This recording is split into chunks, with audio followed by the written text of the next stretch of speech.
Hello guys, আসসালামু আলাইকুম। কেমন আছেন সবাই? আশা করি সবাই অনেক ভালো আছেন। আমি আলহামদুলিল্লাহ আপনাদের সকলে তো খুবই ভালো আছি। আজকে আমি ছোট ছোট আলু দিয়ে কবুতরের মাংস রান্না করে দেখাবো। আর তার জন্য আমি আলুগুলি ভালোভাবে সিদ্ধ করে তারপরে সিলে ভেজে নিছি।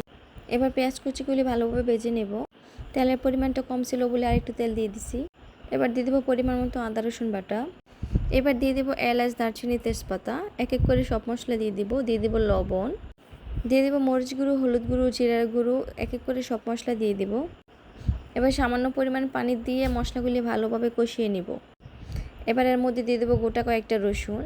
মশলাগুলো কষানো হয়ে গেছে, এখন এর মধ্যে দিয়ে দেবো কবুতরের মাংসগুলো কিছুক্ষণ কষিয়ে তারপর দিয়ে দেবো এর মধ্যে বেজে রাখা আলু দিয়ে 2 মিনিটের মতো রান্না করে এর মধ্যে দিয়ে দেবো পানি দিয়ে দেবো। কবুতরের মাংসের সাথে ছোট ছোট দেশি আলু হলে মাংসটা অসাধারণ লাগে। কার কার কাছে কেমন লাগে জানি না, তবে আমার কাছে খুবই ভালো লাগে।